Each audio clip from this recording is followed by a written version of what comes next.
trap is from.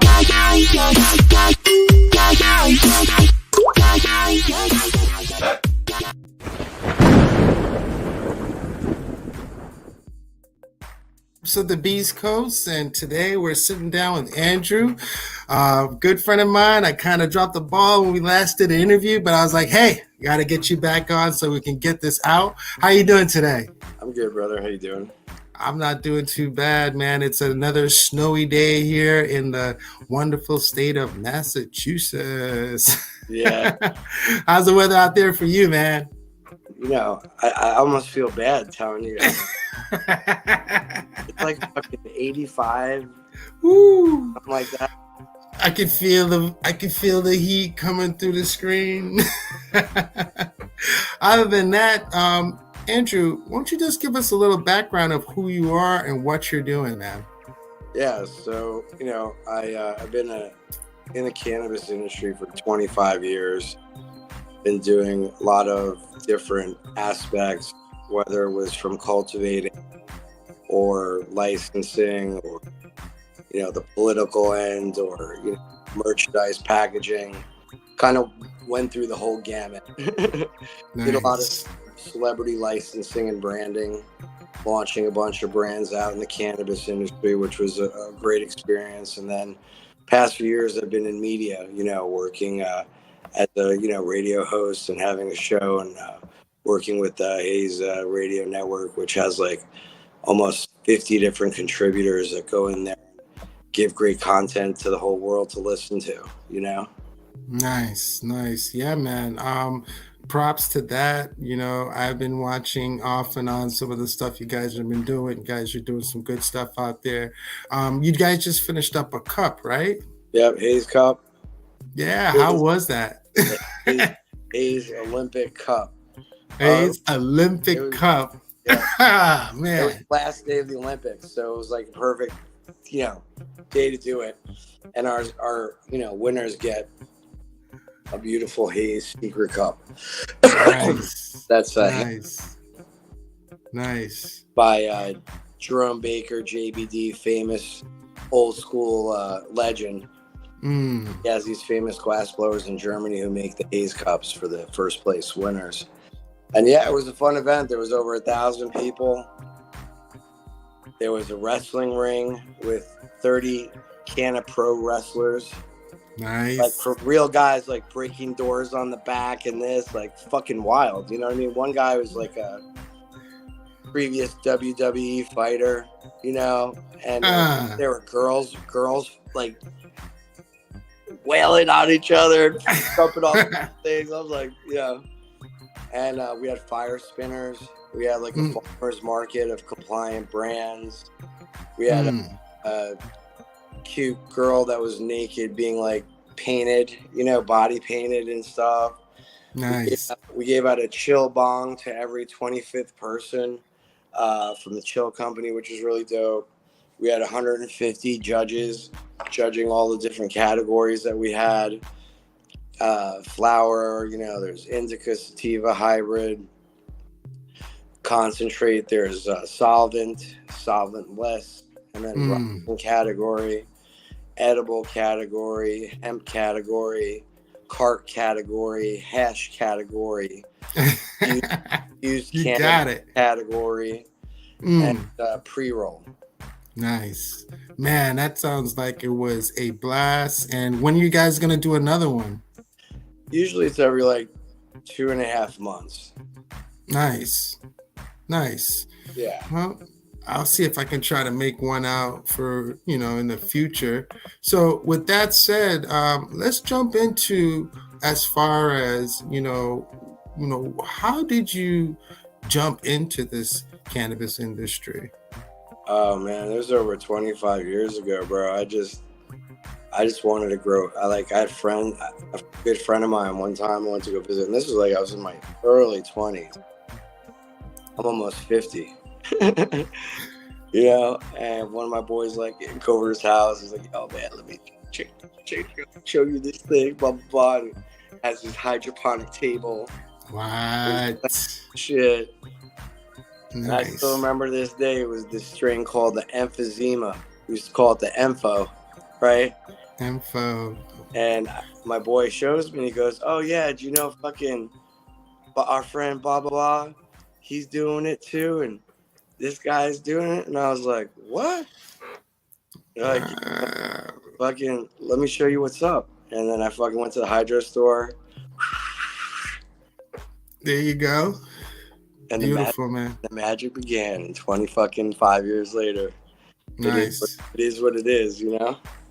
Beautiful. So with that said, since we're on that path of, growing, let's talk about your top 3 flowers that you're enjoying. I know this might be hard with you going through the recent Olympics, but what's your... Yeah, I gotta ask the top 3 flowers that you enjoy. Now, is that of all time or currently? Because that's... You know what? I'm going to do currently because we're not going to do the all time. You might have to dig in deep for that one. Right now, I'm really, really enjoying the orange cream frost. Okay, that I told you Doc put out.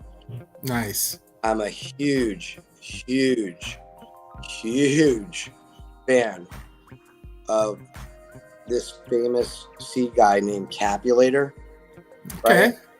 And Cap created the Mac. You're familiar with the Miracle Alien cookies, right? Oh, of course. That's like being bred almost in everything right now. Yeah. So I got to go to Emerald. I went to Emerald Cup, which was like, I don't know, it was like, what was it, 2 months? A couple months ago. It wasn't that long ago, right? 2 months ago. Right. And they had Mac's dispensary. Wow. The booth at the cup. And you could buy his flower he fucking grew from his fucking cuts. Nice. Unbelievable, right? That's for sure number 2. All right. And number 3 currently, aside from that, is actually the cat piss. Oh shit. Finally made it public. I'm familiar. My boy has is fucking original of. So, when it comes to the cat piss, and people used to say, what's your head stash? That's the one that never went to anybody, man. I'm familiar with that one. So let's keep it on the track as far as with the Terp Nation question. So when it comes to concentrates, what's your favorite? Is it going to be solvent or non-solvent? You know what? I don't necessarily say, oh, so much better. Truly based on, Gotcha. So I like the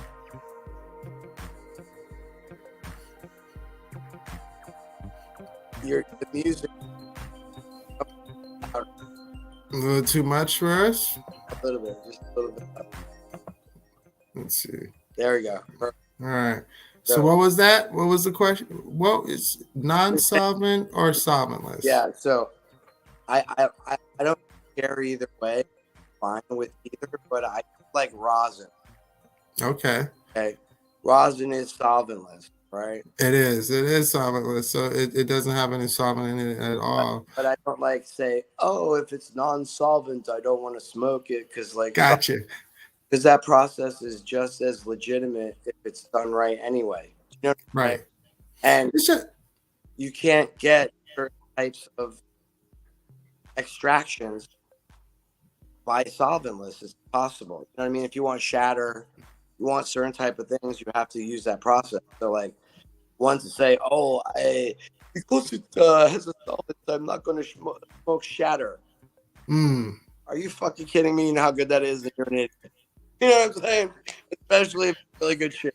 You know what I mean? Definitely. At the end of the day, if it's an option, it's always going to be, the non-solventless for me for sure. But if there's something where it's like you said, if there's some good diamonds or somebody makes something that you don't smell the taint in it, I'll definitely get into it. But all the way, man, I prefer loose resin. That's my love of almost, and then Temple Ball falls right behind it, and then we can start doing some some rosin for me. But that's just me personally, because at the end of the day, I love loose resin because if done right, it's just so melty, so sweet, I was and kidding. There's this company out here in Cali. Well, they're some of the best hash people in California, and they make these hash wraps with a glass tip, and it's stuffed with butter. And their stuff is just you would really enjoy it. But when we came to the studio and I interviewed the owner, he gave me a temple ball from his private stash. Oh, I still have it. I very sparingly. You know what I mean? Yeah. You should check out. Yeah, I got this thing that's coming that's gonna be great for stuff like that. I just need to do a little R&D with it. Sure. No, it's just made specifically for old world hash. It's not made for the stuff that you would put on the rig. So Sure. it's a different device. It's really unique in its sense. So I'll definitely let you when I get it, check it out, see if it's even what it's all about. If it's all about, then I'm gonna be super pumped because it's dope. So with that said, just to follow through on that, when it comes to cultivation, what's your preference on the flowers? Do you prefer when it's organically done or salt based? You know what? Honestly, good weed, good motherfucking weed. All right. Because even in the cups that we've had, I've outdoor take first place. Young people don't know the fucking difference. It's my competition when it's not being told and everything's the same when it's entered. I watched motherfuckers without a label with a fucking marker on the thing take place against big ass companies with indoor like 30 fucking percent fucking fancy package. You know what I'm saying? Oh, I know, man. I definitely know. But I am of originator of the hydro, and that's right. I am a lover of the hydro, but not of tea. I like the old school, like fucking 3-gallon that goes into a 5-gallon with hydro rocks. Well, and go into like a reservoir, and you fucking, you know what I mean, like old school, where you could have giant ass trees. You know what I mean? Like literally fucking throw one under 2 under 1,000 and fucking get like at least fucking, you know what I mean? Gotcha. So you're saying as far as when it came to, running the hydroponics, it was definitely more, I would say, what was it? More of a cash crop return whenever you do it that way, per se, because you're definitely getting your grams in returns on a wattage. Oh, well, yeah, but this is the thing. Not even for that purpose. It was more, for me, it was always about the different genetics, finding what I really like growing plants, like all kinds. Gotcha. Yeah. So with that said, let's talk about in regards to your current business that you're doing right now in regards to Haze Radio. With that said, is there any restrictions that you used to go through when you first started it versus now? Because back then, due to depends on where you were and the laws in the state, it was a little bit, difficult. But currently, as far as that goes, any restrictions or anything like that when it came to when you started doing like maybe marketing or getting into the banking with your accounts, anything? Look, I don't, as far as like anything related to cannabis at all, in any way or form, you're gonna have, so like that's just a fucking, type of thing. You just have to like be strategic with where you go and how you name the corporation, those various things. You have to have the cannabis business, what the corporate name, or the name of the subsidiary could always be named what it is, part of the large group. Okay? Gotcha. But it's internet broadcast, so there is no FTP of my ball sack. Ah. It's uncensored. You do whatever the fuck you want. just like you could do whatever the fuck you want, say whatever the fuck you want on this thing. We just have an app you could download. Sweet. And you could go onto a website and click on platforms. It has 1,000 episodes of stuff that everybody did and is up there to listen. You know what I mean? Yeah. Gotcha. All right. So then with that said, let's jump into what were some of the challenges that you came across when you started building? I mean, it wasn't just me. The company's really like, it's almost like a WeWork. And so it's like everybody contributes and gets together. So it's like not that hard because it's not just one person. You know what I mean? Nice. Like if there's 25, 50 people contributing all content, shows, this and that, they're all out there promoting their shit. That's like a way people could hear it. So just indirectly, it's just like an organic, like grassroots fucking machine that built for everyone to like make it big. Everyone could contribute, pushing. You know what I mean? 100%. That's beautiful, man. So with that said, then how is social? Well, you're kind of saying it does. So social media is like a big thing for you guys in regards to your business, right? Yeah, of course. Yeah. And then that's the day and age. That's the day and age that we're in. I don't know any business that doesn't need any kind of social media. You'll be surprised, man. You'll be surprised. There's some people who are just, stuck in their ways and don't want to jump into the newer ways of things. So you'll be surprised. We target who we can, Mm-hmm. and we're happy with anyone who wants to listen. You know what I mean? Definitely.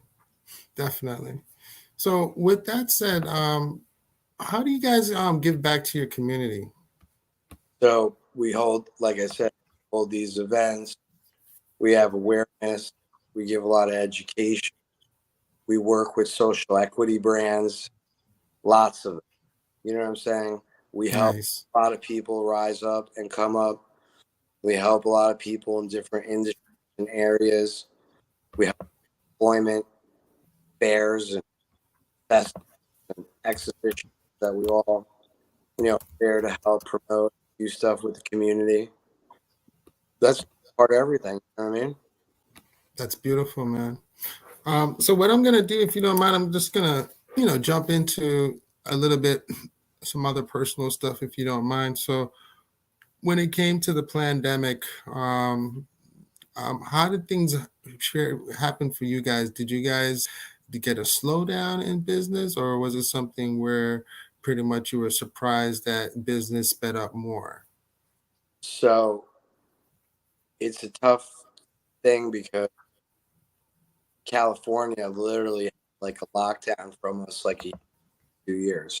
So regardless of whether you could be there or not, most of the motherfucking state was locked down. Wow.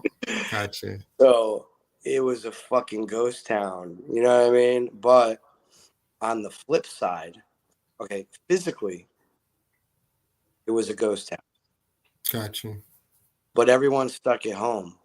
And what does anybody fucking have to do when they're home day and night, day and night, day and night? You know it. So the station boosted to all-time highs it ever had, not just in the United States, but all over the world.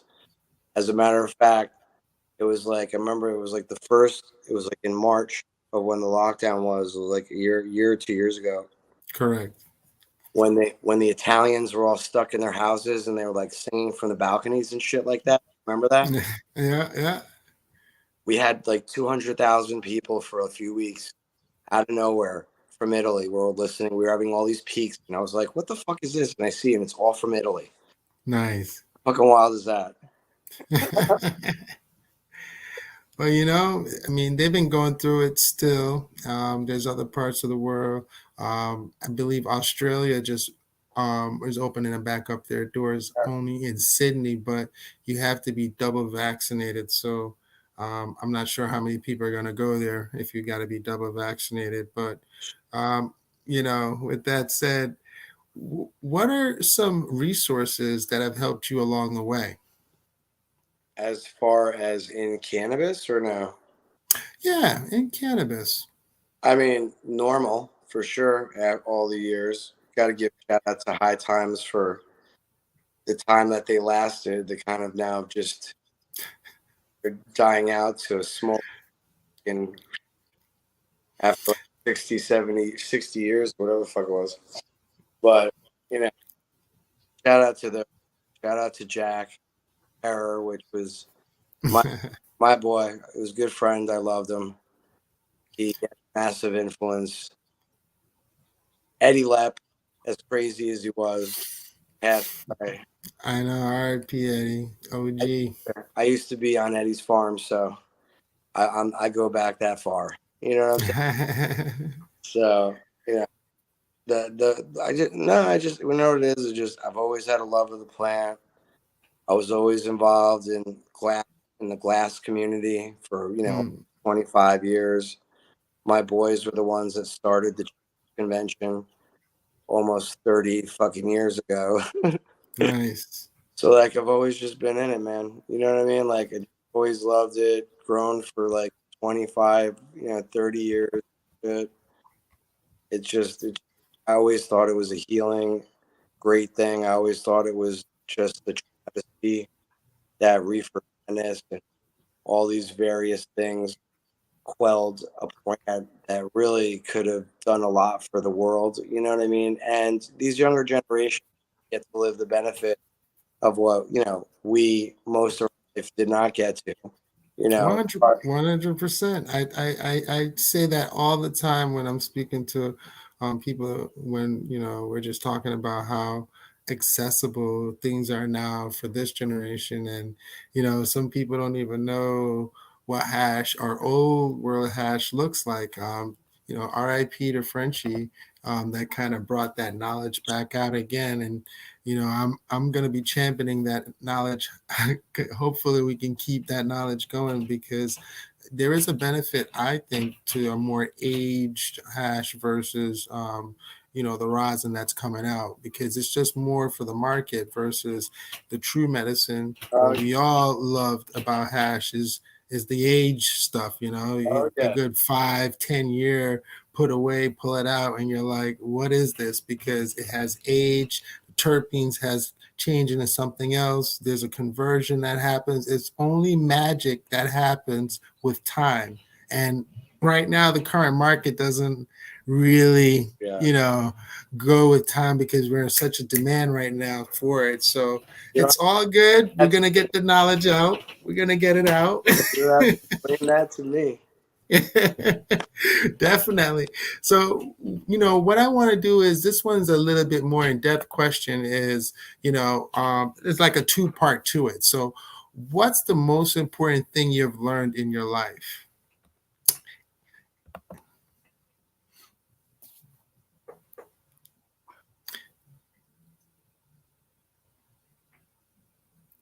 I think the most important thing I learned in my life is to try to live your life with a positive manifestation.